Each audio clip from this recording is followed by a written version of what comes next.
ഉം, ഇന്ന് ഇവിടെ പഠന വിധേയമാക്കേണ്ടത് കുമാരനാശാന്റെ പ്രരോദനം എന്ന കൃതിയാണ്. ഞാനതിലേക്ക് കടക്കുകയാണ്. നിങ്ങളുടെ എവരുടെയും അനുവാദത്തോടെ ആ കൃതിയിലേക്ക് ഞാൻ കടക്കുകയാണ്. നിങ്ങളും ഒപ്പം വരിക. മറ്റു കൃതികളെ അപേക്ഷിച്ച് കുറച്ച് ബുദ്ധിമുട്ടുള്ള, മനസ്സിലാക്കാൻ ബുദ്ധിമുട്ടുള്ള ഒരു കൃതിയാണ് പ്രരോദനം. അതെന്താണെന്ന് നമുക്ക് മനസ്സിലാക്കാം. 147 ശ്ലോകങ്ങൾ അടങ്ങിയ ആശാന്റെ ഏക വിലാപകാവ്യമായ പ്രരോദനമാണ് നമ്മളിവിടെ പഠന വിധേയം ആക്കേണ്ടത്. നമുക്കിന്ന് ആവൃത്തം തന്നെ രോദനം, കരച്ചിൽ എന്നാണ്, അല്ലേ? നമ്മൾ എപ്പോഴാണ് കരയുന്നത്? നമുക്ക് ദുഃഖം വരുമ്പോഴാണ് നമ്മൾ കരയാറ്. വല്ലപ്പോഴും മാത്രമേ സന്തോഷമുള്ളപ്പോൾ നമുക്ക് കരച്ചിൽ വരാറുള്ളൂ. ചിലപ്പോൾ കണ്ണീര് വരാറുണ്ട്, സന്തോഷത്തിന്റെ അശ്രുക്കളെന്ന് നമ്മൾ പറയും, അല്ലെ? അപ്പൊ നമ്മൾ സാധാരണയായി കരയാറുള്ളത് ദുഃഖം വരുമ്പോഴാണ്. അപ്പൊ നമുക്കതിലേക്ക് വരാം. മനുഷ്യന് ജീവിതത്തിനൊടുവിൽ അന്തിമമായ ഒരു മാറ്റമുണ്ട്, ഒരു സുനിശ്ചിതമായ മാറ്റം. യാതൊരു അനിശ്ചിതത്വവും അവിടെ ഇല്ല. ആ മാറ്റം സംഭവിക്കും. ജനനത്തിനോ ജീവിതത്തിനോ ഇല്ലാത്ത ഒരു സുനിശ്ചിതത്വം അവിടെയുണ്ട്. അതിന് സുഖ ദുഃഖങ്ങൾക്ക് അതീതമായ ഒരു ആനന്ദം ഉണ്ടാവും. നമ്മൾ ഏവരും ഭയത്തോടെ നോക്കിക്കാണുന്ന ഒരു മാറ്റം, ജീവിതാവസാനം, അതാണ് മരണം എന്ന് നമ്മൾ പറയും. ഒരു സുഷുപ്തിയായി നമുക്കതിനെ കാണാം. നല്ല ഒരു ഉണരാത്ത ഒരു ഉറക്കം, എല്ലാം മറന്നുകൊണ്ടുള്ള ഒരു ഉറക്കം. അപ്പം മനുഷ്യർക്ക് തുല്യത കിട്ടുന്നത് മരണത്തിന്റെ മുന്നിലാണ്. വേറെ എങ്ങും തുല്യത കിട്ടാറില്ല. നമ്മളെല്ലാം സമന്മാരാണെന്നും ജീവിതം എത്ര നിസ്സാരമാണെന്നും ഓരോ മരണവും നമ്മളെ ഓർമ്മിപ്പിച്ചുകൊണ്ടേയിരിക്കുകയാണ്. പക്ഷെ നമ്മൾ അതിന്റെ പൊരുൾ മനസ്സിലാക്കാതെയാണ് എപ്പോഴും ജീവിക്കുന്നത് എന്നതാണ് ഒരു വസ്തുത. എത്ര പ്രഗത്ഭരായാലും, എത്ര ബിരുദങ്ങൾ ഉണ്ടായാലും, എത്ര വലിയ പണ്ഡിതനായാലും, നമ്മൾ ഭാവനയിലെങ്കിലും നമ്മൾ കാണുന്ന യമരാജന് എല്ലാ പേരും തുല്യരാണ്. അതുകൊണ്ട് തന്നെ ആശാന്റെ തത്വചിന്താപരമായ ഈ പ്രരോദനം, ആ വീക്ഷണങ്ങൾ ധാരാളമായി കാണുന്ന ഈ പ്രരോദനം എന്ന കൃതിയിൽ നമുക്കവിടെ നിതാന്തമായി കാണാൻ പറ്റുന്നതും വിലാപങ്ങളെയാണ്. അപ്പം ഏറ്റവും കൂടുതൽ തത്വചിന്ത പരമായ വീക്ഷണങ്ങൾ കാണപ്പെടുന്ന ആശാന്റെ ഒരു കൃതി കൂടിയാണ് പ്രരോദനം. നമുക്ക് ഏറ്റവും ഇഷ്ടപ്പെടുന്ന ഏതിനെയെങ്കിലും നഷ്ടമാവുകയോ അല്ലെങ്കിൽ അതിന് നഷ്ടമോ നാശമോ വരുമ്പോൾ മനസ്സിനുണ്ടാകുന്ന ഒരു വികാരമുണ്ട്, അതല്ലേ ദുഃഖം എന്ന് പറയുക. അപ്പോഴാണ് നമ്മൾ എന്ത് ചെയ്യുന്നത്? വിലപിക്കുന്നത്. ആ ദുഃഖ അനുഭൂതികളുടെ കാവ്യ ആവിഷ്കാരമാണ് വിലാപ കാവ്യം. ഇംഗ്ലീഷിൽ അതിനെ എലിജി എന്ന് പറയും. ഇവിടെ കവിക്ക് ഏറ്റവും വേണ്ടപ്പെട്ട ഒരു വ്യക്തിയുടെ വിയോഗം മൂലം ഉള്ളിൽ ഇങ്ങനെ ഉറഞ്ഞുകൂടി ഖനീഭവിച്ചു എന്നൊക്കെ പറയില്ലേ, അങ്ങനെ കിടന്ന ശോകത്തെ കുറയ്ക്കാനുള്ള ശ്രമമാണ് 147 ശ്ലോകങ്ങളുമായി പ്രരോദനം എന്ന കൃതിയിലൂടെ ആശാൻ നടത്തിയിരിക്കുന്നത്. ഈ ഓരോ ശ്ലോകവും ഉണ്ടല്ലോ, പ്രരോദനത്തിലെ ഓരോ ശ്ലോകവും ഓരോ മുക്തകങ്ങൾ പോലെ മനോഹരമാണ്. അതാണ് മുക്തകം എന്ന് പറഞ്ഞാൽ. ഒരു ഒറ്റ ശ്ലോകം കൊണ്ട് അർത്ഥം പൂർത്തിയാകുന്ന ഒരു കാവ്യ രൂപത്തെയാണ് നമ്മൾ മുക്തകം എന്ന് പറയുക. അതായത് പരസ്പര ബന്ധമില്ലാതെ ഓരോ ശ്ലോകത്തിലും ആശയം അവിടെ പൂർണ്ണമായിരിക്കും. അങ്ങനെ അർത്ഥവത്തായ ആശയത്തെ പൂർണ്ണമായി ആവിഷ്കരിക്കുന്ന ചമത്കാര ഭംഗിയുള്ള കവിതകളെയാണ് മുക്തകങ്ങൾ എന്ന് പറയുക. ഓരോ മണികൾ പോലെ സ്വതന്ത്രമായിരിക്കും ഇത് നിലകൊള്ളുക. ചമത്കാര ഭംഗി എന്ന് പറഞ്ഞാൽ എന്താണെന്നറിയോ? ഭംഗി ഉണ്ടാക്കാൻ വേണ്ടി ചമയ്ക്കുന്നത്. നമ്മളൊരു വധുവിനെ അണിയിച്ചൊരുക്കും അല്ലെ, അത് നമ്മൾ അവിടെ ഭംഗി കൂട്ടാൻ വേണ്ടി ചെയ്യുന്നതാണ്. ഒരു വ്യക്തിയുടെ വിയോഗം മൂലം, വേർപാട് മൂലം കവിയിൽ ഉണ്ടാകുന്ന ദുഃഖസ്മരണകൾ, അതിൽ നിന്നുണ്ടാകുന്ന അല്ലെങ്കിൽ അത് ഉളവാക്കുന്ന ഉത്കടമായ തീവ്രമായ ശോകവികാരങ്ങൾ, ആ നഷ്ടപ്പെട്ട വ്യക്തി സമൂഹത്തിന് വിലപ്പെട്ടതാണെങ്കിൽ തന്മൂലം ഉണ്ടായ നഷ്ടവും അതുപോലെ ജീവിതത്തെയും മരണത്തെയും പറ്റിയുള്ള തത്വ വിചിന്തനങ്ങളും ഒക്കെയാണ് ഒരു വിലാപ കാവ്യത്തിന്റെ ഘടകങ്ങൾ എന്ന് പറയുന്നത്. ആശാന്റെ മറ്റു കാവ്യങ്ങളിൽ സാധാരണയായി വളരെ കുറച്ചോ അല്ലെങ്കിൽ ഇല്ലാത്തതോ ആയ ഉല്ലേഖങ്ങൾ പ്രരോദനത്തിൽ ധാരാളമായി ഉപയോഗിച്ചു കാണുന്നു. ഉല്ലേഖങ്ങൾ എന്ന് പറഞ്ഞാൽ നമ്മൾ റെഫറൻസ്, സൈറ്റേഷൻ, അവലംബം എന്നൊക്കെ പറയില്ലേ, അത് തന്നെയാണ്. അതായത് ഒരു വസ്തുവിന് പല ഗുണങ്ങളുണ്ടാവും, അവയെ വെവ്വേറെ എടുത്തു പറയുന്ന ഒരു കാവ്യശൈലിയാണത്. മലയാള ഭാഷയിലെ വിലാപ വിഷയത്തിലുള്ള ആദ്യത്തെ ഒരു സർഗ പ്രക്രിയയാണ് പ്രരോദനം. കാരണം ഈ കൃതിക്ക് പ്രേരകമായത്, അല്ലെങ്കിൽ ഈ കൃതിയുടെ രചനയ്ക്ക് പ്രേരകമായത് ഒരു ശോകമാണ്, ഒരു അടിസ്ഥാനമായ ശോകം. കുമാരനാശാന്റെ പ്രത്യേകത എന്താണെന്ന് ചോദിച്ചാൽ എടുത്തു പറയേണ്ട ഒരു പ്രത്യേകതയാണ് അദ്ദേഹത്തിന് ഭാഷയിൽ നല്ല ശിക്ഷണം ലഭിച്ചിരുന്നു. അതിനാൽ ഏത് വൃത്തവും അലങ്കാരവും വ്യാകരണവും ഒക്കെ അദ്ദേഹത്തിന് അനായാസം കൈകാര്യം ചെയ്യാൻ കഴിഞ്ഞിരുന്നു, നന്നായിട്ട് വഴങ്ങിയിരുന്നു. കാൽപ്പനിക വാസനയും കവിയിൽ വളരെ ദർശിക്കാമായിരുന്നു. അതായത് അധികരിച്ച വികാരാധിക്യം ആശാനിൽ ഉണ്ടായിരുന്നു എന്ന് സാരം. ഭാഷയിലെ ഏത് വൃത്തത്തിലും രചന നടത്താനുള്ള സാമർഥ്യം കവിയിൽ ഉണ്ടായിരുന്നത് ഇതുകൊണ്ടാണ്. അതുകൊണ്ടാകണം വിലാപ വിഷയത്തിൽ വിയോഗിനി എന്ന വൃത്തമാണ് സാധാരണ ഉപയോഗിച്ച് കാണുന്നത്. എന്നാൽ ആ വൃത്തം വിട്ടിട്ട് 12 മസജം സതന്ത ഗുരുവും എന്ന ലക്ഷണത്തോടു കൂടിയ ശാർദൂല വിക്രീഡിതം ആണ് അദ്ദേഹം ഇവിടെ സ്വീകരിച്ചത്. ഇതൊരു ദീർഘ വൃത്തമാണ്. ആശാൻ ശ്രീനാരായണ ഗുരുദേവന്റെ മാനസപുത്രനായിരുന്നത് നമുക്ക് എല്ലാവർക്കും അറിയാം. അങ്ങനെ ആയിരുന്നല്ലോ. ഏകത്വ ദർശനത്തിന്റെ മൂർത്തിയായ ഗുരു ദൈവദശകം രചിച്ചത് വേദത്തിന്റെ സത്ത സമൂഹത്തിന്റെ താഴെ തട്ടിലെത്തിക്കാൻ വേണ്ടിയായിരുന്നു. അതായത് ശിവഗിരിയിലെ അന്തേവാസികളായ നിസ്വരായ കുട്ടികൾക്ക്, ദാരിദ്ര്യം അനുഭവിച്ചിരുന്ന കുട്ടികൾക്ക് വേണ്ടിയായിരുന്നു അത് ഗുരുദേവൻ രചിച്ചത്. ഈ രചന ഗുരുദേവൻ നടത്തുന്ന സമയത്ത് ആശാൻ മലബാറിലായിരുന്നു. അവിടെ നിന്ന് മടങ്ങി വന്നതിന് ശേഷം ഇത് ചൊല്ലിക്കേട്ടു. ആശാൻ വളരെ ആശ്ചര്യപ്പെട്ടു പോയി എന്നാണ് പറഞ്ഞു കേട്ടിട്ടുള്ളത്. അദ്വൈത വേദാന്തം വളരെ ലാളിത്യത്തോടെയാണ് ഗുരു വിശദീകരിച്ചിരിക്കുന്നത്. അദ്വൈത വേദാന്ത ദർശനം ഒരു വ്യക്തിയുടെ മരണവുമായി ചേർത്തു വയ്ക്കുകയാണ് പ്രരോദനത്തിലൂടെ ആശാൻ ചെയ്തത്.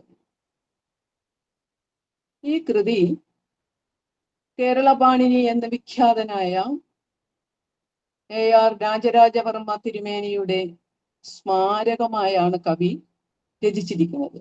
എവിടെയും കല്ലും കട്ടയും സിമന്റും കൊണ്ടൊരു സ്മാരകം ഉണ്ടാക്കാനോ അനുശോചനം രേഖപ്പെടുത്താനോ ഒന്നും ആശാൻ മുതിർന്നില്ല. സംഭവപ്രധാനമല്ലാത്ത രസപ്രധാനമായ ഒരു കൃതിയാണ് പ്രരോദനം. 12 മസജം സതന്ത ഗുരുവും എന്ന ലക്ഷണത്തോടു കൂടിയ ശാർദൂല വിക്രീഡിതം ആണ് അദ്ദേഹം ഇവിടെ സ്വീകരിച്ചത്. ഇതൊരു ദീർഘ വൃത്തമാണ്. ആശാൻ ശ്രീനാരായണ ഗുരുദേവന്റെ മാനസപുത്രനായിരുന്നത് നമുക്ക് എല്ലാവർക്കും അറിയാം. അങ്ങനെ ആയിരുന്നല്ലോ. ഏകത്വ ദർശനത്തിന്റെ മൂർത്തിയായ ഗുരു ദൈവദശകം രചിച്ചത് വേദത്തിന്റെ സത്ത സമൂഹത്തിന്റെ താഴെ തട്ടിലെത്തിക്കാൻ വേണ്ടിയായിരുന്നു. അതുകൊണ്ടാണ് അതിൽ ശാന്തമാണ് ഇവിടുത്തെ രസം എന്ന് പറയുന്നത്. രസം എന്ന് പറഞ്ഞാൽ എന്താണ്? നമുക്കറിയാം, നവരസങ്ങളുണ്ടെന്ന് നമുക്കറിയാം. കാവ്യത്തിൽ അനുഭവപ്പെടുന്ന ഒരു വികാരമുണ്ട്, അതാണ് രസം. ഒരു കവിയെ കുറിച്ച് പറയുമ്പോൾ കവി വെറും കഥാനുഗായി മാത്രമല്ല. കഥാനുഗായി എന്ന് പറഞ്ഞാൽ എന്താണ്? ഈ ചരിത്രത്തെ പറ്റി പാടുന്നവർ, അല്ലെ? അത് മാത്രമല്ല കവി, പിന്നെയോ കാവ്യ പ്രപഞ്ചത്തിന്റെ വിധാതാവ് കൂടിയാണ് എന്ന് ഗുരു ചൈതന്യ യതിയുടെ അഭിപ്രായമുണ്ട്. ആ അഭിപ്രായത്തെ കൂടി നമുക്ക് മാനിക്കേണ്ടതായുണ്ട്. വിധാതാവ് എന്ന് പറഞ്ഞാൽ വിധിക്കുന്നവൻ, സൃഷ്ടാവ്, അതാണ് വിധാതാവ്. ഇനി ഈ കാവ്യത്തിന്റെ രചനയ്ക്ക് പിന്നിലെ പശ്ചാത്തലം എന്തെന്ന് നോക്കാം. ആശാന്റെ നളിനി കാവ്യത്തിലേക്ക് അല്പം ഒന്ന് പോകേണ്ടതായുണ്ട്. ആശാന്റെ നളിനി ഒരു പ്രസ്ഥാനമായതിനാൽ, പുതിയ പ്രസ്ഥാനമായതിനാൽ സാധാരണ വായനക്കാർക്ക് മനസ്സിലാകുമോ അല്ലെങ്കിൽ രസം തോന്നുമോ എന്ന് ആശാന് സംശയമുണ്ടായി. പിന്നെന്താണ് ചെയ്യുക? വായനക്കാരെ ആകർഷിക്കത്തക്ക രീതിയിൽ ഒരു അവതാരിക എഴുതി ചേർക്കാൻ കവി തീരുമാനിച്ചു. എന്താണ് അങ്ങനെ എന്ന് ചോദിച്ചാൽ, ഒരു സാധാരണ അല്ലെങ്കിൽ ഒരു ശരാശരി വായനക്കാരൻ ഒരു പുസ്തകം കൈ കിട്ടിയാൽ ആദ്യം വായിക്കുന്നത് അവതാരികയായിരിക്കും. അവതാരിക വായിക്കുമ്പോഴേക്കും ഏകദേശം അതിന്റെ കണ്ടന്റ് ഒരു വിധമൊക്കെ പിടികിട്ടും. പിന്നെ ആയിരിക്കാം പുസ്തകം വായിക്കാനുള്ള ഒരു ഉന്മേഷം ഉണ്ടാവുക, ആ ഒരു എനർജി കിട്ടുന്നത്. അതുകൊണ്ട് തന്നെ ഒരു നല്ല അവതാരിക എഴുതി ചേർക്കണമെന്ന് കവി തീരുമാനിച്ചു. അപ്പം മഹാപണ്ഡിതനും ജ്യോതിർവിത്തും ജ്യോതിഷി, സാഹിത്യനായകനും കവിയും വൈയാകരണനും ഒക്കെയായ മഹാമഹിമ ശ്രീ അയ്യാറിന്റെ മുഖമാണ് അപ്പോൾ മുന്നിൽ തെളിഞ്ഞു വന്നത്. ഈ ആഗ്രഹം അദ്ദേഹത്തെ അറിയിക്കുകയും അദ്ദേഹം അത് നിറവേറ്റി കൊടുക്കുകയും ചെയ്തു. അതുവരെ അയ്യാറിൽ ആശാന് അത്ര വിശ്വാസം ഉണ്ടായിരുന്നില്ല. ഈ അവതാരികയോട് കൂടി ഒരു നിർവ്യാജമായ ബഹുമാനം തിരുമേനിയിൽ കവിക്കുണ്ടാവുകയാണ്. അത് ഇഴ പിടിച്ചെടുക്കാനാകാത്ത രീതിയിൽ ഇവിടെ ഹൃദയാന്തരാളത്തിൽ ആഴത്തിൽ പതിഞ്ഞ ഒരു ബന്ധം.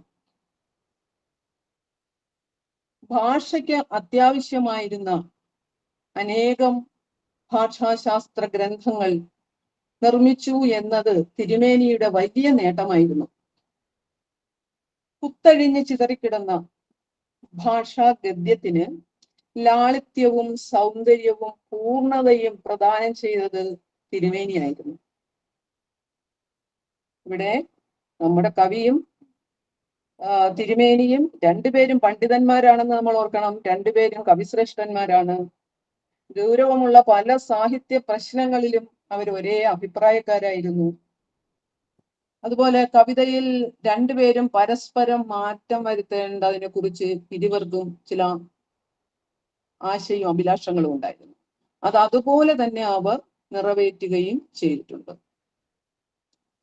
ക്ഷീണിക്കാത്ത മനീഷയും മഷി ഉണങ്ങാത്ത പൊൻപേനയും വാണിക്കായി തനിയെ ഒഴിഞ്ഞു പരമായി നേടി ഭവാൻ സിദ്ധികൾ, ഇങ്ങനെ തിരുമേനിയും ഒരു നവ അനുഭൂതി പ്രപഞ്ചം സൃഷ്ടിച്ച് കവിതയെ ഒരു നവയുഗത്തിലേക്ക് നയിച്ച ആശാനും തമ്മിൽ മാനസിക ഐക്യം മാത്രമല്ല ആത്മ ഐക്യം കൂടി ഉണ്ടായിരുന്നു.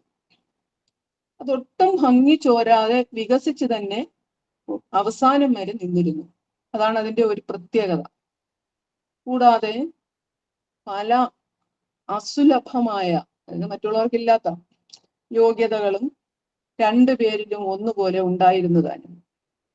മലയാള വ്യാകരണ ഗ്രന്ഥം ശാസ്ത്രീയമായി ചിട്ടപ്പെടുത്തിയതിൽ തിരുമേനിക്കുണ്ടായിരുന്ന നിസ്തുലമായ പങ്ക് കണക്കിലെടുത്താണ് കേരള പാണിനി എന്ന അപരനാമം അദ്ദേഹത്തിന് ലഭിക്കുന്നത്. ഭാഷാ സാഹിത്യത്തിലെ ഒരു ഉജ്ജ്വല പ്രതിഭയായിരുന്നു തിരുമേനി.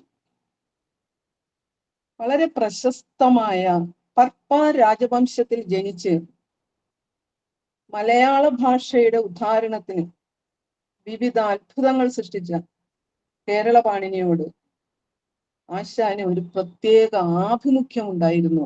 അതിൽ അത്ഭുതപ്പെടാനില്ല. ആശാൻ അങ്ങനെ പെട്ടെന്ന് ഇതുപോലുള്ള ആഭിമുഖ്യം വളരെ കുറച്ചു പേരോടെ ഉണ്ടായിരുന്നുള്ളൂ. എല്ലാവരെയും അങ്ങനെ ഉള്ള ഒരു സമീപനം ആശാൻ ഉണ്ടായിരുന്നില്ല. അങ്ങനെ ഇരിക്കുകയാണ് അനവസരത്തിൽ, അതായത് മലയാള മാസം പറയുന്ന 1093 മിഥുന മാസം 5-ാം തീയതി ആശാൻ മലബാറിലായിരുന്നു. ആ സമയത്താണ് ഈ ദിവ്യ ജ്യോതിസ് പൊലിഞ്ഞു പോയത്. ആരാണ് ഈ ദിവ്യ ജ്യോതിസ്? നമ്മുടെ തിരുമേനി. ആകസ്മികമായുണ്ടായ ആ ദേഹവിയോഗം നിമിത്തം കൈരളി അനുഭവിക്കേണ്ടിയിരുന്ന പൂർണമായ ഐശ്വര്യത്തിനാണ് ഭംഗം ഉണ്ടായത്.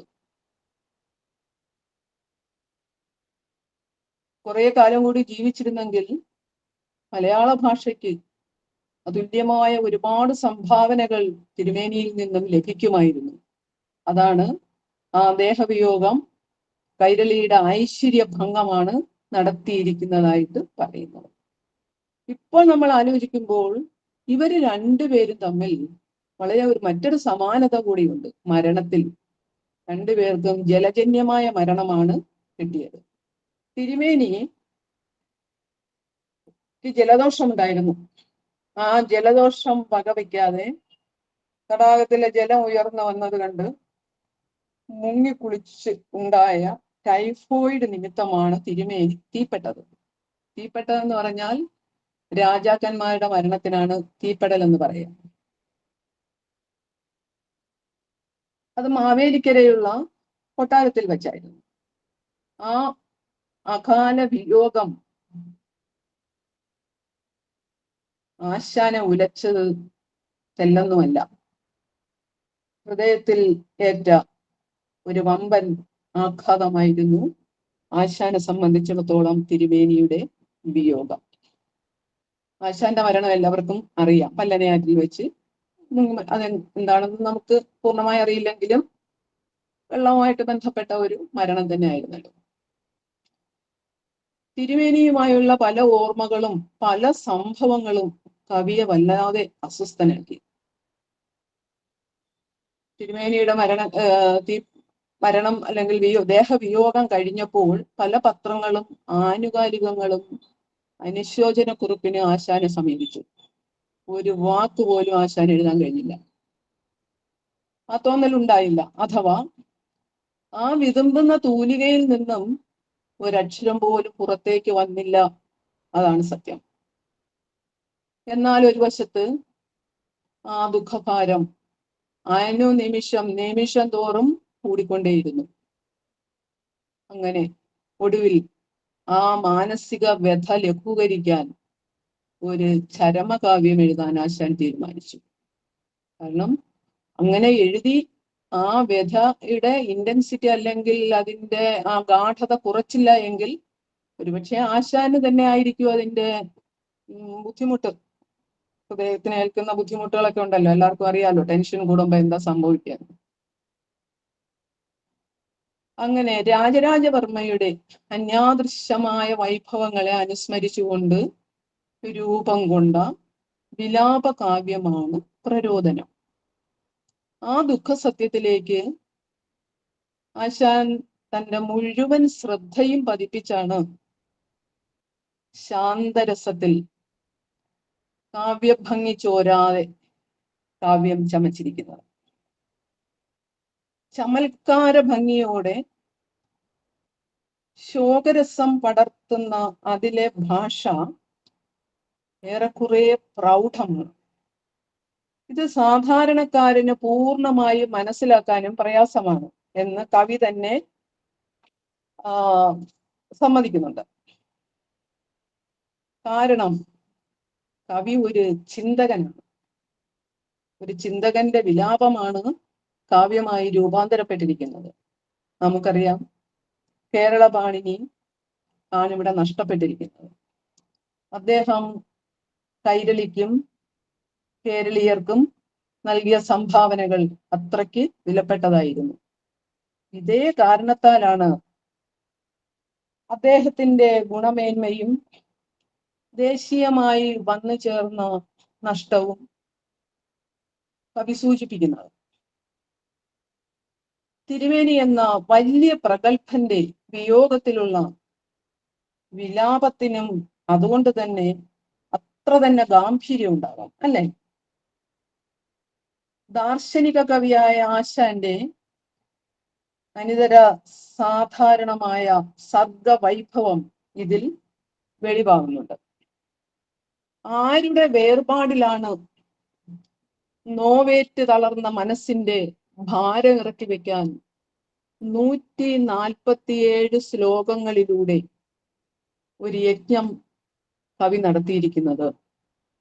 ആ ആള് അത്ര ചില്ലറക്കാരനൊന്നുമല്ല, അല്ലേ? കാവ്യവും അതുകൊണ്ട് തന്നെ പ്രൗഢമായിരിക്കും. പിന്നെ എങ്ങനെയാണ് സാധാരണക്കാരന് പെട്ടെന്ന് ഈ കാര്യങ്ങൾ മനസ്സിലാവുക? 1903 മിഥുനം 5-ന് അദ്ദേഹം തീപ്പെട്ടു എന്ന് ഞാൻ നേരത്തെ പറഞ്ഞു. കർക്കിടക മാസത്തിൽ നെയ്യാറ്റിൻകര വെച്ച് ആദ്യത്തെ 23 പദ്യങ്ങൾ രചിച്ചു. വീണ്ടും മുടങ്ങി. പിന്നെ 3 മാസം കഴിഞ്ഞപ്പോഴാണ് 10 ശ്ലോകങ്ങൾ എഴുതി സുഹൃത്തായ ഗോപാലമേനോനെ വായിച്ചു കേൾപ്പിച്ചു. പിന്നെ അദ്ദേഹത്തിന്റെ നിരന്തര പ്രോത്സാഹനം ആശാന് ലഭിക്കുകയും ധനുമാസത്തിൽ അത് പൂർത്തീകരിക്കാനും സാധിച്ചു. സ്വന്തം അമ്മയുടെ വിയോഗത്തിലും കവി അന്നും അകലത്തായിരുന്നു. അവിടെ ഇരുന്ന് അനുതപിച്ചു, കരഞ്ഞു. 12 ശ്ലോകങ്ങളിലായി അത് ആ അനുതാപം പുറത്തു വന്നു. നിങ്ങൾക്കറിയാം, മണിമാല എന്ന കൃതിയിൽ ഒരനുതാപം എന്നൊരു കവിതയുണ്ട്. അത് കവി തന്റെ മാതാവിന്റെ മരണത്തിൽ ദുഃഖിതനായിരിക്കുമ്പോൾ എഴുതിയതാണ്. തിരുമേനിയുടെ വിയോഗ ദുഃഖം 147 ശ്ലോകങ്ങളായിട്ട് പോലും കവിയിൽ നിന്നും അത് പൂർണ്ണമായി ഒഴിഞ്ഞിരുന്നില്ല എന്നും പറയുന്നുണ്ട്. ഈ പ്രപഞ്ചത്തിലെ സചേതനാചേതനങ്ങളായ ധാരാളം ബിംബങ്ങളെ കൊണ്ടുള്ള രോദനം നമുക്ക് ഈ കൃതിയിലുടനീളം കേൾക്കാം. അതിൽ പ്രഥമ സ്ഥാനം കിട്ടിയിരിക്കുന്നത് അല്ലെങ്കിൽ കൊടുത്തിരിക്കുന്നത് കേരളഭൂവിനാണ്. കാരണം കൈരളി കേരളഭൂവിന്റെ മകളാണ്. കൈരളി എന്ന് പറഞ്ഞാൽ മലയാള ഭാഷ. കൈരളിയുടെ നിത്യാപത്യമാണ് AR. അപ്പൊ കേരളഭൂവിന്റെ മകൾ കൈരളിയും കൈരളിയുടെ നിത്യാപത്യം എന്ന് പറഞ്ഞാൽ സ്ഥിര സന്താനം, അതാണ് AR, നിത്യസന്താനം. നമുക്ക് അനപത്യ ദുഃഖവും നമ്മൾ കേട്ടിട്ടുണ്ട്, അല്ലെ? സന്താനമില്ലാത്ത ദുഃഖത്തിനാണ് നമ്മൾ അനപത്യ ദുഃഖം എന്ന് പറയുക. ഇവിടെ മലയാള ഭാഷയുടെ ഉദ്ധാരകനായിരുന്നു നമ്മൾ ഓർക്കണം AR. അതാണ് കൈരളിയുടെ ഏറ്റവും പ്രിയ സന്താനമായി മാറിയത്. അതായത് അമ്മയെ സംരക്ഷിച്ച മകനാണ് AR. അപ്പോൾ ARന് ആരാണ്? കേരളഭൂവിന്റെ പൗത്രനാണ് AR എന്നും പറയുന്നത്. ആ വിയോഗം നടന്ന ദിവസം ഉണ്ടായ പ്രകൃതി പ്രതിഭാസങ്ങളെ കേരളാംബയുടെ വിലാപങ്ങളായി കണ്ടുകൊണ്ടാണ് കാവ്യം ആരംഭിക്കുന്നത് തന്നെ. അപ്പം പ്രഥമ സ്ഥാനം കൊടുത്തത് കേരളാംബയ്ക്കാണെന്ന് പറഞ്ഞു. കേരളാംബയുടെ വിലാപമാണ് കാവ്യത്തിന്റെ തുടക്കം കുറിക്കുന്നത്. പ്രപഞ്ചത്തിന്റെ അസ്ഥിരതയെയും ജീവിതത്തിന്റെ വേദനകളെയും കുറിച്ച് കവി ബോധവാനായിരുന്നു. ഭാവനാസമ്പന്നമായ ഒരു വിലാപ കാവ്യമാണ് പ്രരോദനം. കാവ്യ അനുഭൂതിദായകമാണ്. കാവ്യ ശരീരം വർണ്ണനാമയവുമാണ്. അങ്ങനെ കാവ്യാനുഭൂതിദായകം, ഒരു കാവ്യത്തിൽ നിന്ന് നമുക്ക് അനുഭൂതി ലഭിക്കണമെങ്കിൽ പല ഘടകങ്ങൾ കാണും.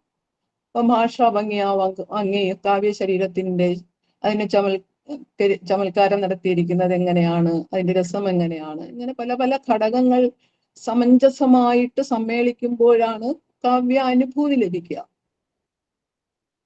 അതിന് മറ്റൊരു ഉദാഹരണം പറയാഞ്ഞാൽ, നിങ്ങൾക്കറിയാലോ ന്യായം എന്താണെന്ന്. ന്യായം എന്ന് പറഞ്ഞാൽ തത്വചിന്ത എന്നാണ് അർത്ഥം. നൂറുകണക്കിന് ന്യായങ്ങളുണ്ട്. ഇപ്പം ഒരു ഉദാഹരണത്തിന് ഒരു പായസം വെക്കുമ്പോൾ ഒരുപാട് സാധനങ്ങൾ നമ്മൾ അതിൽ ഇൻഗ്രീഡിയൻസ് ചേർക്കാറുണ്ട്. അതിന് ഓരോന്നിനും വ്യത്യസ്തമായ രുചിയാണുള്ളത്. ഒരു നല്ല പാചക വിദഗ്ധനാണ് ആ പായസം ഉണ്ടാക്കുന്നതെങ്കിൽ ഈ വ്യത്യസ്തങ്ങളായ രുചികൾ ചേർന്ന് ഒരു പുതിയ രുചി ഉണ്ടാവും. എല്ലാവർക്കും ഇഷ്ടപ്പെടുന്ന രീതിയിൽ ഒരു നല്ല രുചി ഉണ്ടാകും. അതിന് പറയുന്ന ഒരു പേരുണ്ട്, പാനക രസന്യായം. പാനക രസന്യായം എന്നാണ് അതിന് പറയുക. അങ്ങനെ ധാരാളം ന്യായങ്ങളുണ്ട്. ഒന്നുകൂടെ ഒരെണ്ണം കൂടി ഞാൻ പറഞ്ഞു തരാം. അതായത് നമുക്ക് എപ്പോഴും നമ്മൾ എല്ലാ ദിവസവും പ്രത്യേകിച്ച് സ്ത്രീകൾ പ്രാക്ടീസ് ചെയ്യുന്ന ഒരു കാര്യമാണ്. അതെന്ന് പറഞ്ഞാൽ ചെറിയ ഒരു ന്യൂനപക്ഷത്തെ വിലയിരുത്തി സാമാന്യവൽക്കരിക്കുന്നു, അല്ലെങ്കിൽ യുക്തിപരമായ ഒരു അന്വേഷണത്തിലൂടെ യഥാർത്ഥ സത്യത്തിലെത്തുന്ന ഒരു സംഭവമുണ്ട്. നമ്മൾ ചോറ് വെക്കുമ്പോൾ 4 or 5 അരിയെടുത്തായിരിക്കും വെന്തോ ഇല്ലയെന്ന് നോക്കുന്നത്, അല്ലേ? അപ്പോൾ നമ്മളൊരു നിഗമനത്തിലെത്തും, ചോറ് വെന്തു, വെന്തില്ല, അല്ലെങ്കിൽ കുറെ കൂടി വേഗണമായിരുന്നു, ഇങ്ങനെ ഏതെങ്കിലും ഒരു നിഗമനത്തിൽ നമ്മൾ എത്തും. അപ്പൊ നമ്മളൊരു യുക്തിപരമായ ഒരു അന്വേഷണമാണ് അവിടെ നടന്നത്. അപ്പോൾ അതിന് പറയുന്ന ഒരു പേരുണ്ട്, സ്ഥാലി പുലാക ന്യായം. സ്ഥാലി എന്ന് പറഞ്ഞാൽ എന്താണ്? കലം. പുലാകം ചോറ്. സ്ഥാലി പുലാക ന്യായം. ഞാൻ അതവിടെ നിൽക്കട്ടെ. നമുക്ക് ഒന്നാമത്തെ ശ്ലോകം എന്താണെന്ന് നോക്കാം. കാവ്യം തുടങ്ങണ്ടേ? മൂടും കാർമുകിലാൽ അകാല തിമിരം വ്യാപിച്ചു മായുന്നിതാ, കാടും കായലും ഇക്കടൽ തിരകളും സഹ്യാദ്രി കൂട്ടങ്ങളും, ചൂടേറ്റ് ഉള്ളമെരിഞ്ഞെഴുന്ന പുക ചൂഴ്ന്നിമ്മട്ട് വൻ വൃഷ്ടിയാൽ, പാടേ കേരള ഭൂമി കേണു ഭുവനം കണ്ണീരിൽ മുക്കുന്നിതേ. ഇതാണ് തുടങ്ങുന്ന അല്ലെങ്കിൽ ഒന്നാമത്തെ ശ്ലോകം. ഇവിടെ കാടും കായലും ഈ കടൽ തിരകളും സഹ്യാദ്രി കൂട്ടങ്ങളും എന്ന് പറഞ്ഞിരിക്കുന്നത് കേരള ഭൂവിന്റെ ശരീര ആകൃതിയാണ് വെളിപ്പെടുത്തുന്നത്. തിരുമേനി തീപ്പെടും മുമ്പേ ഇരുട്ട് വ്യാപിച്ചിരുന്നു. അന്തരീക്ഷം കലുഷിതമായിരുന്നു. അതിവൃഷ്ടി, ഭയങ്കരമായ മഴ ഉണ്ടായി. അത് ഈ തീരാ ദുഃഖത്തിൽ കേരള ഭൂവ് കണ്ണീർ വാർക്കുന്നതായാണ് ഇവിടെ വർണ്ണിച്ചിരിക്കുന്നത്. അപ്പൊ തിമിരം ബാധിച്ചു എന്ന് പറഞ്ഞാൽ ഇരുട്ട് ബാധിച്ചു, അല്ലെ? നമുക്ക് കണ്ണിൽ തിമിരമാണെന്ന് പറയാൻ പിന്നെ കാണാൻ പറ്റില്ല. അതാണ് ഇവിടെ മൂടും കാർമുകിലാല അകാല തിമിരം വ്യാപിച്ചു മായുന്നിതാ, കാടും കായലും ഇക്കടൽ തിരകളും സഹ്യാദ്രി കൂട്ടങ്ങളും എന്ന് പറഞ്ഞിരിക്കുന്നത്. കൂടാതെ തിരുമേനിയുടെ വേർപാടിൽ മനം നൊന്ത് അസഹനീയമായ ശോകത്തോടെ കൈരളി അവിടെ തളർന്ന് കിടക്കുകയാണ്. കൈരളി ആരാണ്? കൈരളിയുടെ മകനാണ് നഷ്ടപ്പെട്ടിരിക്കുന്നത്, അല്ലെ? അപ്പം മകളിങ്ങനെ തളർന്നവശയായി കിടക്കുന്നു. പൗത്രൻ നഷ്ടപ്പെട്ടു. കേരളാംബയ്ക്ക് സഹിക്കാൻ പറ്റുന്നില്ല. കേരളാംബയുടെ മനസ്സെരിഞ്ഞ് ഉണ്ടാകുന്ന പുകയാകുന്ന കാർമുകിൽ സർവത്ര വ്യാപിച്ചു. അങ്ങനെ അകാലത്തിൽ ഇരുട്ടും നിറഞ്ഞു. കാടും കായലും മറ്റും ഇരുട്ടിൽ അങ്ങനെ മറയുകയാണ്. ഇവിടെ വിലപിക്കുന്നവരിൽ പ്രധാന സ്ഥാനം ഞാൻ നേരത്തെ പറഞ്ഞതുപോലെ കേരള ഭൂവിന് തന്നെയാണ്. അതിനാൽ അതിൻ്റെ ആകാരചേഷ്ടകളോടുകൂടിയ പുലമ്പലാണ് ഇവിടെ ഇങ്ങനെ വർണ്ണിച്ചിരിക്കുന്നത്. ആകാരചേഷ്ടകൾ എന്ന് പറയുമ്പോൾ ഓരോരുത്തരും കരയുമ്പോൾ, അല്ലെങ്കിൽ ഒരു മരണ വീട്ടിൽ, ഇന്നത്തെ അല്ല, പണ്ടത്തെ ഒരു മരണ വീട്ടിൽ ചെന്ന് കഴിഞ്ഞാൽ ഏറ്റവും വേണ്ടപ്പെട്ടവരെല്ലാം പല രീതിയിൽ നെഞ്ചത്തടിച്ചോ തലയിട്ടടിച്ചോ ഒക്കെ പല രീതിയിലായിരിക്കും ആർത്തലച്ച് കരയുക. അപ്പൊ അതാണ് ആകാരചേഷ്ടകൾ എന്ന് പറയുന്നത്. അപ്പൊ അതിനിവിടെ ഇങ്ങനെ കേരാദഞ്ചിത പാണി ഈ ധര കരിങ്കല്ലും ദ്രവിച്ചിടും എന്നാണ്. അവിടെ തെങ്ങുകളാകുന്ന കൈകൾ, ഇപ്പൊ തെങ്ങുകളെ കൈകളായിട്ട് സങ്കല്പിച്ചിരിക്കുകയാണ്. ഉയർത്തിപ്പിടിച്ച് കരയുന്നു, അതാണ് അവിടെ പറയുന്നത്. പ്രിയപുത്രന്റെ അപ്രതീക്ഷിതവും അനിവാര്യവുമായ നഷ്ടത്തിലുള്ള സഹിക്കാൻ വയ്യാത്ത ദുസ്സഹമായ ശോകത്താൽ കൈരളി ഇങ്ങനെ മൂർച്ഛിച്ച് ബോധമില്ലാതെ നിലത്ത് കിടക്കുകയാണ്. അതെങ്ങനെയാന്ന് നോക്കാം. ക്ലിഷ്ടശ്രീ ഇവൾ മുമ്പിലായി വെറും നിലത്തയ്യോ കിടക്കുന്നിതാ കഷ്ടം കൈരളി കണ്ണുകൂട്ടി വിളറി കാൽ നീട്ടി നിശ്ചേഷ്ടയായി. മനസ്സിലായി കാണുമല്ലോ എല്ലാവർക്കും. ക്ലിഷ്ടശ്രീ ഇവൾ ദുഃഖലക്ഷണങ്ങളോട് കൂടിയവൾ. അപ്പോൾ അവൾ മുമ്പിലായി വെറും നിലത്ത് കിടക്കുകയാണ്. വെറും നിലത്തയ്യോ കിടക്കുന്നിതാ കഷ്ടം കൈരളി കണ്ണുപൂട്ടി വിളറി കാൽ നീട്ടി നിശ്ചേഷ്ടയായി ഇങ്ങനെ കിടക്കുകയാണ്. നേരത്തെ ഞാൻ പറഞ്ഞു തിരുമേനി തീപ്പെട്ടത് മാവേലിക്കര കൊട്ടാരത്തിൽ അവിടെ വെച്ചാണ് നമുക്കറിയാം. മലയാള ഭാഷയോടുള്ള അനുകമ്പയെ മുൻനിർത്തി കേരള ഭൂവിന്റെ മുഴുവൻ ശ്രദ്ധയും ശവദാഹം നടക്കുന്നിടത്തേക്കാണ് കവി കൊണ്ടുപോയിരിക്കുന്നത്. അല്പം കൊട്ടാരത്തിൽ നിന്നും അല്പം അകലെയുള്ള പറമ്പിലേക്കായിരുന്നു ആയിരുന്നു ആ ശ്മശാനം. ഇങ്ങനെ പറയുന്നു, പൂവേലും പല പൊയ്കയും പുഴകളും തോട്ടങ്ങളും പൂണ്ടരും മാവേലിക്കരയെ തിരിഞ്ഞു നെടുവീർപ്പിട്ടു നോക്കുന്നതും. മാവേലിക്കര, അവിടെ മഹാബലി ക്ഷമ എന്നാണ് അദ്ദേഹം ആ വാക്ക് മാവേലിക്കരയ്ക്ക് പകരമായിട്ട് ഉപയോഗിച്ചിട്ടുണ്ട്. ഈ ദിവസം ഒരു മഴയുള്ള ദിവസമായിരുന്നു. ആ പശ്ചാത്തലം ഒരുക്കിയപ്പോഴും അവിടെ മഴയുടെ കോളും കാറും ഒക്കെ നമ്മൾ കണ്ടതാണ്. അതിനു പറ്റിയ ഒരു കാവ്യ പരിസരം ആണ് കവി ഇതിലൂടെ ഒരുക്കി വച്ചിരിക്കുന്നത്. മാവേലിക്കരയിലെ അദ്ദേഹത്തിന്റെ കൊട്ടാരത്തിന്റെ പേര് ശാരദാ മന്ദിരം എന്നായിരുന്നു. ഈ ശാരദാ മന്ദിരത്തിലെ വിളക്കായിരുന്നു ഏയാർ. ആ വിളക്കാണ് കെട്ടിരിക്കുന്നത്. അപ്പൊ വിളക്ക് കെട്ടാൽ എന്തുണ്ടാവും? പുകയുണ്ടാവും, ധൂമം ഉണ്ടാകും, അല്ലെ? ഇതെങ്ങോട്ടാ പോകുന്നേ? മേലോട്ടേക്കായിരിക്കും മിക്കവാറും പുക പൊങ്ങിയല്ലേ പോകുന്നത്. അങ്ങനെ കവി പറയുമ്പോൾ ചിതയിൽ നിന്നുയരുന്ന പുകയാണ് കവി ഉദ്ദേശിക്കുന്നത്. അതുകൊണ്ട് തന്നെ ഈ പ്രിയപ്പെട്ടവന്റെ വിയോഗത്തിൽ കേരളം മുഴുവൻ കരയണം, കരയേണ്ടതാണ് എന്നാണ് കവി പറയുന്നത്. അതിൽ നിന്ന് മാത്രം നമുക്ക് മനസ്സിലാക്കാൻ തിരുമേനിയുടെ വിയോഗം കവിയിലേൽപ്പിച്ച ആഘാതം നമുക്ക് ഊഹിക്കാവുന്നതിലും എത്രയോ അപ്പുറത്താണെന്ന് നമുക്ക് അറിയാം. അതോടൊപ്പം മൂർച്ഛിച്ചു കിടക്കുന്ന കൈരളിയുടെ ശോകാവസ്ഥയുടെ തീവ്രതയും എത്രയെന്ന് കവി വിവരിക്കുന്നുണ്ട്. കേരള ഭൂമിയെ കൊണ്ട് വീണ്ടും വീണ്ടും വിലപിപ്പിക്കുകയും ചെയ്യുന്നു. അപ്പം കേരളഭൂമി ഇങ്ങനെ വിലപിച്ചുകൊണ്ടേ ഇരിക്കുകയാണ്. അതിനെ വീണ്ടും വീണ്ടും കരയാൻ പ്രേരിപ്പിക്കുകയും ചെയ്യുവാണ് ആശാൻ. കേരളഭൂ എന്താ പറയുന്നതെന്നറിയോ? താൻ അമർത്യയാണ്. അമർത്യയാണെന്ന് പറഞ്ഞാൽ മരണമില്ലാത്തവൾ. അതിനാൽ എൻ്റെ ദുഃഖം എനിക്ക് സ്വയം മരിച്ച് ഒരു ആത്മഹത്യ ചെയ്ത് എനിക്ക് ദുഃഖ നിവൃത്തി ഉണ്ടാക്കാൻ എനിക്ക് സാധിക്കുന്നില്ല, എനിക്കതിന് കഴിയാതായിരിക്കുന്നു. അതുകൊണ്ട് ഒരു മോഹാലസ്യമെങ്കിലും എനിക്ക് വരണേ എന്ന് പ്രാർത്ഥിക്കുകയാണ്. ആരാണ്? കേരളഭൂവ്. മോഹാലസ്യം വന്നാൽ വീണ്ടും മോഹം തിരിച്ചു വരുന്നതൊരു കാര്യങ്ങൾ അറിയില്ലല്ലോ, അതാണ് അങ്ങനെ പ്രാർത്ഥിക്കുന്നത്. ഇത് അതുപോലെ തന്നെ കൈരളിയുടെ അവസ്ഥ ഒന്നുകൂടി മോശമായി വരുവാണ്. വിലാപദശ അതിക്രമിച്ചു വരികയാണ്. ഇതെല്ലാം 7ാമത്തെ ശ്ലോകത്തിൽ വ്യക്തമായി വിവരിക്കുന്നുണ്ട്. ഈ പൗത്ര ദുഃഖം കേരളഭൂ എങ്ങനെ താങ്ങുമെന്നാണ് കവി ചോദിക്കുന്നത്. അത്രയ്ക്ക് കേമത്വമുള്ള ഒരു മകനെയാണല്ലോ കേരളഭൂമിക്ക്, അല്ലെങ്കിൽ പൗത്രനെയാണ് കേരളഭൂമിക്കും കൈരളിക്ക് മകനെയും ഒക്കെ നഷ്ടപ്പെട്ടത്. ഈ പുത്രന്റെ നഷ്ടത്താൽ ബ്രഹ്മാണ്ടത്തിന് പോലും ഉണ്ടാകുന്ന വൈകല്യം ദേവതകൾ കാണുന്നു. ബ്രഹ്മാണ്ടം എന്ന് പറഞ്ഞാൽ എന്താണ്? പ്രപഞ്ചം. അതായത് ഈശ്വരന്റെ സമസ്ത എല്ലാ സൃഷ്ടികളും ഉൾപ്പെടുന്ന അതിനെയാണ് നമ്മൾ ബ്രഹ്മാണ്ടം എന്ന് പറയുക. അപ്പോൾ ഈ ദേവതകളുടെ ഇടയിലും ആ ദുഃഖം ഇങ്ങനെ ബാധിക്കുകയാണ്. അങ്ങനെ ഇരിക്കെ ഈ ഭൂവി അല്ലെങ്കിൽ ഈ കേരള ഭൂവി എങ്ങനെയാണ് ഇത് സഹിക്കുന്നത് എന്നാണ് കവി ആശങ്കപ്പെടുന്നത്. ശവദാഹത്തെ കുറിച്ച് വർണ്ണിക്കുമ്പോൾ അപ്പോഴുണ്ടായ ഇടിമുഴക്കം ശ്മശാനത്തിലേക്കുള്ള ദേവന്മാരുടെ വരവ് ആയും. ദേവന്മാർ വരുന്ന എവിടെ നിന്നാണ്? ആകാശത്തു നിന്നാണ് വരുന്നത്, അല്ലെ? അപ്പോൾ അവർക്ക് വരണമെങ്കിൽ എന്ത് വേണം? ഒരു വാഹനം വേണം.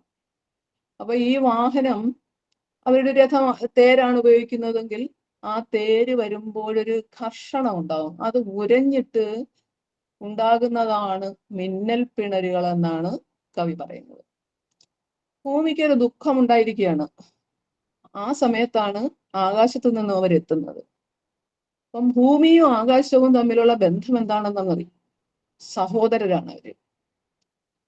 സ്നേഹത്തിന്റെ ഒരു തെളിവായിട്ടാണ് അതവിടെ വർണ്ണിക്കുന്നത്. സ്നേഹത്തിന് കിട്ടാവുന്നിടത്തോളം അവസരങ്ങൾക്കുള്ള പാത ഒരുക്കുക കൂടിയാണ് ഇവിടെ സ്നേഹഗായകനായ കവി നടത്തുന്നത്.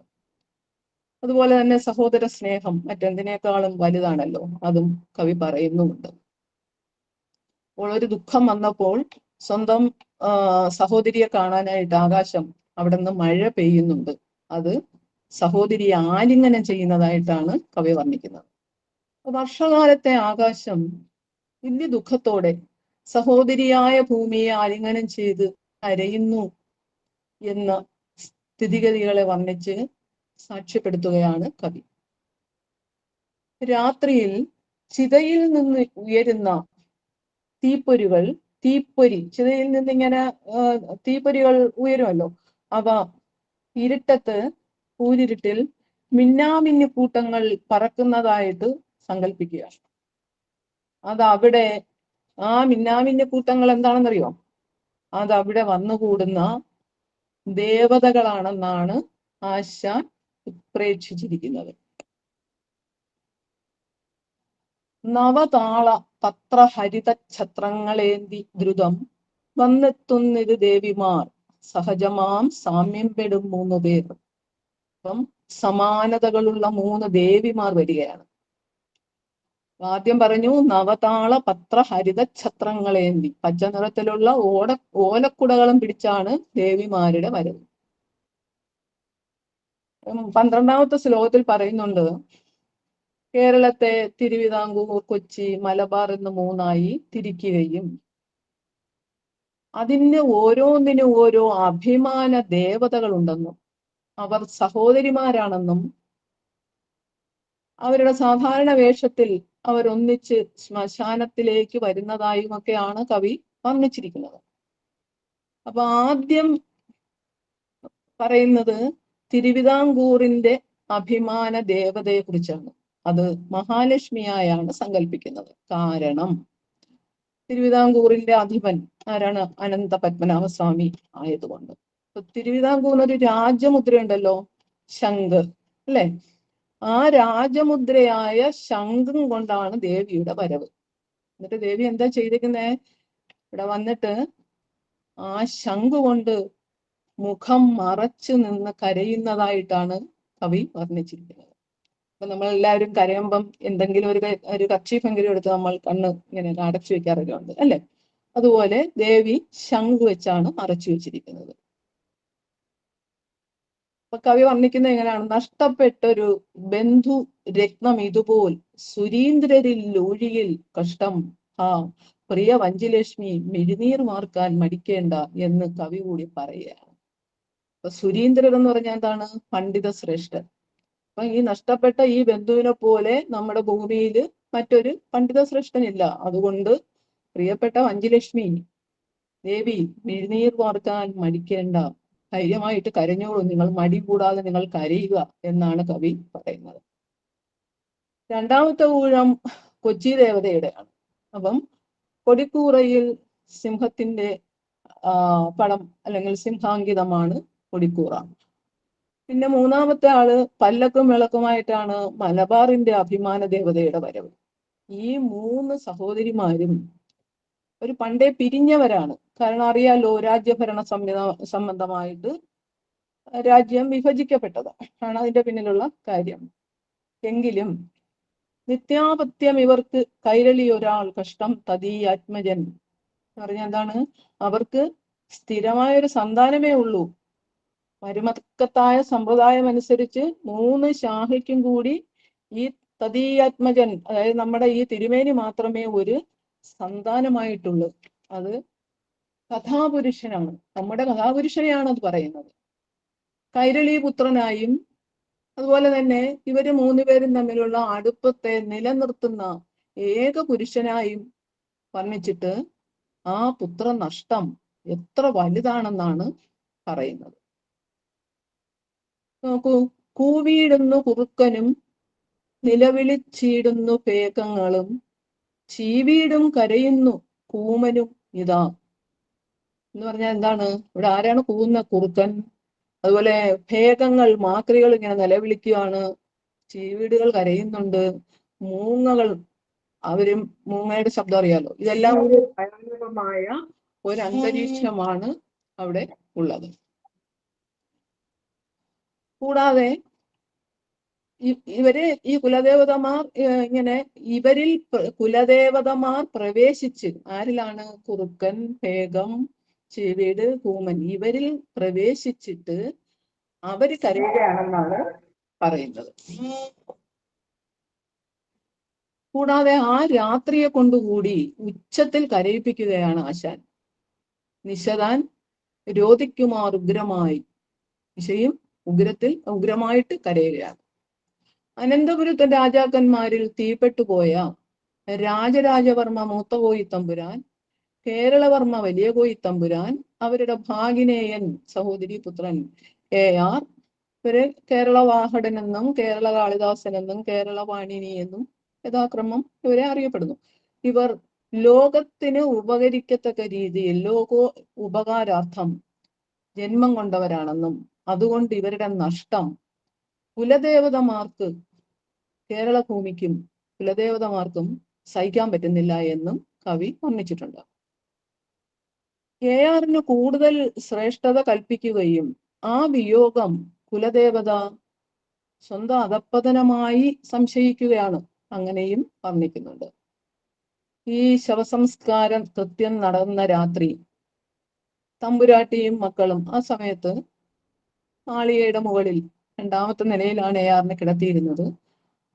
അവിടെ അലമുറയിട്ട് കരയുന്നത് ഈ മഹാബലിക്ഷമയുടെ കരച്ചിലായിട്ട്, അല്ലെങ്കിൽ മാവേലിക്കരയുടെ കരച്ചിലായിട്ട്, അതായത് ആ ദേശം തന്നെ നിലവിളിക്കുന്നതായിട്ട്, അഷ്ടദിക്കുകളിലും അത് മാറ്റല് കൊള്ളുന്നതായും വിഭാവനം ചെയ്തിരിക്കുകയാണ്. നോക്കൂ, ഇങ്ങനെ എന്താണ് പറഞ്ഞിരിക്കുന്നത് നോക്കാം. ജീവേശ പ്രിയ താത ഇങ്ങനെ അഹോ സൗദസ്തരാം രാജ്ഞിമാരാവേഗമെത്തിടാത തുടർന്ന് മുറയിട്ടിടുന്നു തൽക്രന്ദനം ജീവൽപ്രേത മഹാബലിക്ഷമ വിടംബിക്കുന്നു. ഇങ്ങനെ പോകുന്നു ആ ശ്ലോകം. തൽക്രന്ദനം എന്ന് പറഞ്ഞാൽ കരച്ചിൽ. അവിടെ ഭാര്യയും മക്കളും ഒക്കെ ഇങ്ങനെ അലമുറയിട്ട് കരയുകയാണ്. അത് എല്ലായിടത്തും ഒരു മരണം കഴിഞ്ഞ് ഓടിയെടുക്കുന്ന സമയത്തും ചിതയിൽ എടുക്കുന്ന സമയത്തൊക്കെ ഇങ്ങനെ നമുക്ക് കാണാം. നമുക്ക് നോക്കാം, മറ്റൊരു ശ്ലോകത്തിലേക്ക് പോയാൽ, സ്പഷ്ടം ഭൂമി മറയ്ക്കുവിലിന്ദു തെളിയും വീണ്ടും മുഹൂർത്തത്തിൽ യുഷ്ടശ്രീ രവി മൂടിയാലും ഉയരും പക്ഷം കഴിഞ്ഞാൽ മതി. ദുഷ്ടകാല മഹാഗ്രഹത്തിനിരയായി രാജരാജേന്ദു ഹാ കഷ്ടം രോഹിണിയ കലേശനെ ഇനി കാണില്ല കേണാലുമേ. രോഹിണി ആരാണ്? നമ്മുടെ കഥാപുരുഷന്റെ ഭാര്യയുടെ പേരാണ് രോഹിണി. രോഹിണിയുടെ നിലവിളി, മരണപ്പെട്ടവർക്ക് വേണ്ടി എത്ര വിലപിച്ചാലും അവർ മടങ്ങി ഉണ്ടാവില്ല. അതാണ് ഇവിടെ പറയുന്നത്. അതായത് ഒരു ഗ്രഹണം കൊണ്ട്, ഗ്രഹണ സമയത്ത് എന്താണ്? ചന്ദ്രൻ മറഞ്ഞു പോകും അല്ലെ? പിന്നെ അത് ക്രമേണ ബാലപ്പിറയായിട്ട് ബാലചന്ദ്രനായിട്ട്, അതായത് ചന്ദ്രകല വന്ന് വെളുത്ത പക്ഷത്തിൽ പൂർണ്ണമായിട്ട് തെളിയും. അതേസമയം കാലനാകുന്ന ദുഷ്ടഗ്രഹത്താൽ തിരുമേനിയെ വിഴുങ്ങിയിരിക്കുകയാണ്. കാലനാൽ ഗ്രസ്തനായിരിക്കുകയാണ് തിരുമേനി. ആ തിരുമേനി എന്താണ്? രോഹിണി എന്ന ഭാര്യയ്ക്ക് എന്നേക്കുമായിട്ടാണ് നഷ്ടമായിരിക്കുന്നത്, മാഞ്ഞു പോയിരിക്കുന്നത്. അപ്പോൾ ഏത് വലിയ ദുഃഖവും ലോകസാധാരണമായതിനാൽ സഹിക്കുകയേ നിവൃത്തിയുള്ളൂ. കാലം മായ്ക്കാത്ത മുറിവുകളില്ല. ഇതൊക്കെ ലോകസാധാരണമാകയാൽ സഹിച്ച് വിധിക്ക് കീഴടങ്ങുകയേ നിവർത്തിയുള്ളൂ എന്ന് സാരം. തിരുമേനിയുടെ ദേഹം മാവേലിക്കര കൊട്ടാരത്തിന് കുറച്ച് അകലെയുള്ള പറമ്പിലാണല്ലോ ദഹിപ്പിച്ചത്, നേരത്തെ പറഞ്ഞതാണ്. അതേ പറമ്പിൽ അതിന്റെ പ്രത്യേകതയുണ്ട്. അതേ പറമ്പിൽ എന്ന് മാത്രമല്ല അതേ സ്ഥാനത്ത് തന്നെയാണ്, അതായത് കേരളവർമ്മ വലിയ കോയിത്തമ്പുരാനെ ശവദാഹം ചെയ്ത അതേ സ്ഥാനത്ത് തന്നെയാണ് AR-നെയും എന്റെ ചിലയും ഒരുക്കിയത്. അതിനാൽ അവിടെ അവശേഷിക്കുന്ന കുറച്ച് ഭസ്മങ്ങൾ ഉണ്ടാവും അല്ലെ. ആ ഭസ്മങ്ങൾ കഥാപുരുഷന്റെ പ്രേതത്തിന് സ്വാഗതം ചെയ്യുന്നതായി ചെയ്തിരിക്കുകയാണ്. ആ സ്വാഗതം വാക്യം എന്താണെന്നൊക്കെ വിശദമായിട്ട് പറയുന്നുണ്ട്. ഈ ദ്വിതീയാക്ഷരപ്രാസഭാഗത്തിന്റെയും അതുപോലെ ശാകുന്തള ഭാഗത്തിന്റെയും ഒക്കെ പേരില് അമ്മാവനും ശേഷക്കാരനും തമ്മിൽ കുറച്ച് നീരസമൊക്കെ ഉണ്ടായിരുന്നെങ്കിലും അവർ രണ്ടുപേരും വളരെ സ്നേഹമായിരുന്നു. ക്രമേണ AR എന്ത് ചെയ്തു, അമ്മാവന്റെ യാഥാസ്ഥിതിക മനോഭാവമൊക്കെ മാറ്റി AR-ന്റെ പുരോഗമനാശയത്തിലേക്ക് കൊണ്ടുവരികയൊക്കെ ചെയ്തു. ഒരു നല്ല ടേംസിൽ തന്നെയാണ് പിരിഞ്ഞത്. ആ സ്വാഗതവാക്യമൊക്കെ നേരത്തെ കവി വിശദമായി പറയുന്നുണ്ട്. അതുപോലെ മനുഷ്യ ജീവിതത്തിലെ നിസ്സാരത എന്തെന്നും കവി പറയുന്നുണ്ട്. കഷ്ടം സ്ഥാന വലിപ്പമോ പ്രഭുതയോ സജ്ജാതിയോ വംശമോ ദുഷ്ടശ്രീ തനുധാടിയോ ചെറുതമിങ്ങോരില്ല ഘോരാനിലൻ സ്പഷ്ടം മാനുഷ ഗർവമൊക്കെ ഇവിടെ പുക്കസ്തമിക്കുന്ന ദിഷ്ടന്മാർ പിരിയുന്നു ഹാ ഇവിടമാണ് അധ്യാത്മവിദ്യാലയം. ഒരുപാട് തത്വചിന്തകളുണ്ടെന്ന് ഞാൻ നേരത്തെ പറഞ്ഞതാണ്. അപ്പം ശരീര സംബന്ധമായ ദുരഭിമാനം യാഥാർത്ഥ്യമുള്ളതല്ലെന്നും മരിച്ചു പോകുന്നവന് ബന്ധുക്കൾ ആരും തുണയാകില്ലെന്നും ശ്മശാനത്തിൽ വെച്ച് ഓരോരുത്തരും മനസ്സിലാക്കുക. അതിനാൽ വൈരാഗ്യം ഉദിച്ച് അവിടെ വെച്ച് തത്വബോധം ഉണ്ടാകും എന്നാണ് താല്പര്യപ്പെടുന്നത്. കേരളവർമ്മയും രാജരാജവർമ്മയും രണ്ട് മഹാത്മാക്കളാണ്. അതുകൊണ്ട് തന്നെ ഇവർ പരലോകത്തിലും ഈ ഇഹലോകത്തിൽ ജനങ്ങളിലും ശോഭിക്കുക ചെയ്യും. അവരുടെ അവശിഷ്ടങ്ങൾ കിടക്കുന്ന സ്ഥലം പോലും ഓർമ്മിക്കപ്പെടും എന്ന് ഭസ്മങ്ങൾ ആശ്വസിക്കുകയാണ്. മുമ്പേ പോയ മയൂരദൂത കവിതൻ ശേഷിച്ച ഭസ്മങ്ങളിൽ നമ്പേലും കുശലങ്ങൾ ചൊല്ലൂ എന്നാണ് പറഞ്ഞിരിക്കുന്നത്.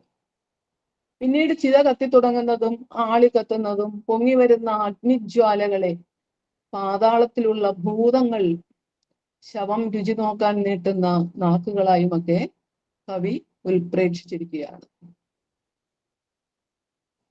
അഗ്നി ആളിക്കത്തുന്നു. അത് തിരുമേനിയുടെ ബുദ്ധി ഗുണങ്ങളെ പക്ഷികളായും കഥാപുരുഷന്റെ അല്ലെങ്കിൽ വെന്തെരിയുന്ന കഥാപുരുഷൻ അവരുടെ ഈ പക്ഷികൾക്കൊരാശ്രയമുണ്ടല്ലോ, ഏതെങ്കിലുമൊക്കെ വൃക്ഷം, അങ്ങനെയുള്ള ദേവദാരു വൃക്ഷമായുമാണ് ഇവിടെ കൽപ്പിച്ചിരിക്കുന്നത്. അതുപോലെ തീ കണ്ടാൽ രാത്രി ഈയലുകൾ വന്നു വീഴും, കൂട്ടത്തോടെ വരും. ഈ ഈയലുകൾ പൊങ്ങുകയും കനലിൽ വീണ് നശിക്കുകയും ഒക്കെ ചെയ്യുന്നുണ്ട്. അത് അദ്ദേഹത്തിന്റെ അവശിഷ്ട ഗുണങ്ങളെ തീയിൽ തപ്പി നോക്കുന്ന ആശാഗണങ്ങളായും ഉൽപ്രേക്ഷിച്ചിരിക്കുകയാണ്. മനുഷ്യന് പ്രകൃതി ഒരു സ്വഭാവമുണ്ട്, അസൂയാലുക്കളാണ്. ഗുണദോഷ വിവേചന ശക്തിയില്ല. ആ ശക്തി നശിച്ച് ആത്മാവ് ദുഷിച്ചു പോയെന്നും വരാം. ചിലരതിൽ നിന്ന് രക്ഷപ്പെടും. അസൂയയുള്ളവർ തന്നെത്താനെ കെട്ടാലും അന്യരെ നശിപ്പിക്കാൻ തൽപരരാകുന്നു. ഇതിൽ എന്നാലും ദേവന്മാർ എന്ത് ചെയ്യുന്നു? എല്ലാ പേരെയും അനുഗ്രഹിക്കണേ എന്നാണ് പറയുന്നത്. ചുറ്റും കാണുന്ന ഒരു സത്യം തന്നെയല്ലേ ഇത് കവി നമുക്ക് പറഞ്ഞു തരുന്നത്. ദഹന സമയത്ത് നല്ല മഴയുണ്ടായിരുന്നു, അത് ശമിച്ചതായും മഴ തോർന്നത് ഇന്ദ്രാദികൾ കഥാപുരുഷനിൽ സംപ്രീതിയുള്ളവനായതുകൊണ്ടുമാണെന്നാണ് കവി ഉൽപ്രേക്ഷിച്ചിരിക്കുന്നത്. അതുപോലെ തീയിൽ വണ്ടുകൾ വന്ന് വീഴുന്നത് പതിവാണ്. ചിതാഗ്നിയിൽ ധാരാളം വണ്ടുകൾ ചെന്ന് വീണ് മരിക്കുന്നത് കണ്ടാൽ എന്താണെന്ന് തോന്നുന്നതെന്നറിയാമോ? തിരുമേനിയോട് സ്നേഹവും സൗഹാർദ്ദവുമുള്ള ദേവന്മാർ ഈ വണ്ടുകളിൽ ആവേശിച്ച് തിരുമേനിക്കൊപ്പം മരിക്കുകയാണെന്നാണ് പറയുന്നത്. ആ വിയോഗം, തിരുമേനിയുടെ വിയോഗം വിദ്യാദേവതയ്ക്ക് കൂടി ദുഃഖം ഉണ്ടാക്കിയിരിക്കുകയാണ്. 59 ശ്ലോകം മുതൽ 94 വരെ ഇത് പറയുന്നുമുണ്ട്. ആ അനുതാപം അവിടെ വർണ്ണിച്ചുകൊണ്ടേ ഇരിക്കുകയാണ്. പിന്നീട് സരസ്വതി ദേവിയുടെ വരവാണ്. ചേണാർ നീടിന ഹംസത്തിലേറി എഴുന്നള്ളിയിരിക്കുകയാണ് സരസ്വതി ദേവി. ഒപ്പം 5 ഭാഷാ കവികളും കൈരളിയെ ആശ്വസിപ്പിക്കാനായിട്ട് എത്തിയിട്ടുണ്ട്. സരസ്വതി ദേവി കൈരളിയെ സാന്ത്വനിപ്പിക്കുകയും ഉപദേശിക്കുകയും ചെയ്യുന്നുണ്ട്. ശ്രീ ശങ്കരാചാര്യരുടെ ജന്മഭൂമിയായ കേരളഭൂവിനോട് ദുഃഖാവസ്ഥകളിൽ ധൈര്യത്തോടെ ഇരിക്കാനും മരണത്തെ ഭയപ്പെടരുതെന്നും കർമ്മഗതി ആർക്കും തടുക്കാനാവില്ലെന്നും അവിടെ കൂടിയവരോടും തത്വജ്ഞാനപരമായി സാന്ത്വനിപ്പിച്ചിട്ടെന്നും ചന്ദ്രൻ അസ്തമിക്കുന്ന സമയത്ത് ദേവതകൾക്കൊപ്പം സരസ്വതി ദേവിയും മറയുകയാണ്. ദേവിയുടെ വരവും സാന്ത്വനവും ഒക്കെ കവിയുടെ കാഴ്ചപ്പാടിലുള്ളതാണെന്നും അങ്ങനെയെങ്കിൽ മാനസിക വ്യത കുറയേണ്ടതാണെന്നും മറിച്ചായതുകൊണ്ട് ഇതെല്ലാം വെറും മിഥ്യയാണെന്നും കൂടി കവി പറയുന്നുണ്ട്. ശേഷം സ്യാനന്തൂരപുരത്തെ സ്യാനന്തൂരപുരം എന്ന് പറഞ്ഞാൽ തിരുവനന്തപുരം, അവിടുത്തെ അദ്ദേഹത്തിന്റെ തിരുമേനിയുടെ വസതിയിലെ തൽക്കാല ശൂന്യാവസ്ഥയെ കുറിച്ചും കവി വർണ്ണിക്കുന്നു. അതുപോലെ അദ്ദേഹം പഠിപ്പിച്ച കലാശാല, ഒപ്പം പ്രവർത്തിച്ചവർ, സഹപ്രവർത്തകർ, പഠിപ്പിച്ച വിദ്യാർത്ഥികൾ, ഇവരുടെ എല്ലാ അനുതാപങ്ങളും വർണ്ണിച്ച് പറയുന്നുണ്ട്. കൈലേസുമായി മുഖം തുടയ്ക്കുന്ന വിദ്യാർത്ഥികളെയും സഹപ്രവർത്തകരെയും ഒക്കെ ഇവിടെ വർണ്ണിക്കുന്നുണ്ട്. കവി വാച്യത്തെക്കാൾ വ്യംഗ്യത്തിന് മേന്മ കൽപ്പിച്ച് വളരെ ശ്രദ്ധയോടെ യുക്തിയുക്തമായി വസ്തുതകളെ ചേർത്ത് വെച്ചിട്ടും വിമർശനത്തിന് കുറവൊന്നും ഉണ്ടായില്ല. കേരള കാളിദാസനെ, പാണിനി, കാളിദാസ മാസന്മാരെയും കവി സ്മരിക്കുന്നുണ്ട്. ചെറുശ്ശേരി, തുഞ്ചൻ, കുഞ്ചൻ ഇവരെല്ലാം ദേവിയുടെ മുന്നിൽ കൈകൂപ്പി നിൽക്കുന്നുണ്ട് ആശ്വാസത്തിനായിട്ട്. പല സന്ദർഭങ്ങളിലും കവി സ്വന്തം അനുഭവത്തെ തന്നെ പ്രകാശിപ്പിച്ചിട്ടുമുണ്ട്. AR-നേക്കാൾ ഒരു പടി കൂടി കൂടുതൽ വിമർശനവും ചവിട്ടിത്താഴ്ചയും അനുഭവിച്ച ആളാണ് കുമാരനാശാൻ. ഇതെല്ലാം വളരെ ഹൃദയസ്പൃക്കായി തന്നെ കവി ഇവിടെ പറഞ്ഞു വെക്കുന്നുമുണ്ട്. AR ഇല്ലാത്ത ലോകം കവിയുടെ മനസ്സിനെ വല്ലാതെ ഉലച്ചിരിക്കുകയാണ്. കവിയും വാവിട്ട് നിലവിളിക്കാൻ ഒരുങ്ങുന്ന ചില സന്ദർഭങ്ങളുണ്ട്. കവിയുടെ മോഹവും ജീവിതാഭിലാഷം തുടങ്ങിയവയെല്ലാം വിമർശക ദുർബുദ്ധികളെ കുറിച്ചും ജീവിതാഭിലാഷത്തെ കുറിച്ചുമൊക്കെ പറഞ്ഞ് പെട്ടെന്ന് കവി ആത്മവിശ്വാസം വീണ്ടെടുക്കുകയും ചെയ്യുന്നുണ്ട്. നമ്മുടെ കഥാപുരുഷന്റെയും ആശാന്റെയും ആത്മാർത്ഥമായ സ്നേഹത്തിനുള്ള ഒരു ഉപഹാരമോ സ്മാരകമോ ഒക്കെയായി പ്രരോദനം തലമുറകളിൽ കൂടി ജീവിച്ചുകൊണ്ടേയിരിക്കും. കാരണം അത്രയ്ക്ക് ആശയ ഗാംഭീര്യവും രചനാ വൈഭവവും വ്യംഗ്യാർത്ഥ സമ്പുഷ്ടതയും ഭാവനിർഭരതയും നിറഞ്ഞു തുളുമ്പുന്ന കാവ്യരസവും തത്വചിന്തയും ഒക്കെ ഒത്തുചേർന്ന് സ്മരണകളുടെ പിറകെ കവി ആഞ്ഞു വിലപിക്കുമ്പോൾ ഹൃദയത്തിന്റെ അടിത്തട്ടിൽ നിന്ന് ഉയർന്നു വന്ന രോദനം ആത്മാവിന്റെ തലത്തിലേക്ക് പരിവർത്തനം ചെയ്യപ്പെട്ടിരിക്കുക. അതുവഴി മനുഷ്യ ജീവിതത്തിന്റെ സത്ത എന്തെന്നും കാവ്യം വെളിപ്പെടുത്തുന്നുണ്ട്. അവിടെ നമ്മുടെ ഋഷിമാരെയും കൂട്ടുപിടിക്കുന്നുണ്ട്. കാരണം ആത്മാവിന് മരണമില്ലെന്ന് പറയുന്നുണ്ടല്ലോ. ശോകാശങ്കയെഴാത്ത ശുദ്ധസുഖവും ദുഃഖീകരിക്കുന്നതാം ഏകാന്തദ്വയ ശാന്തി ഭൂവിന് നമസ്കാരം നമസ്കാരമേ.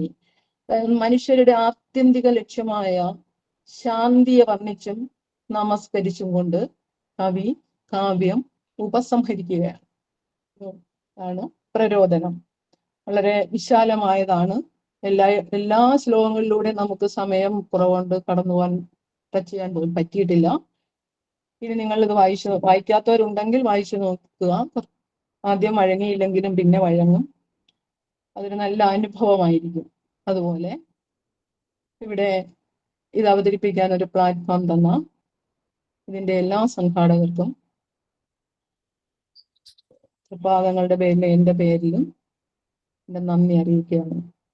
സ്നേഹം. നന്ദി.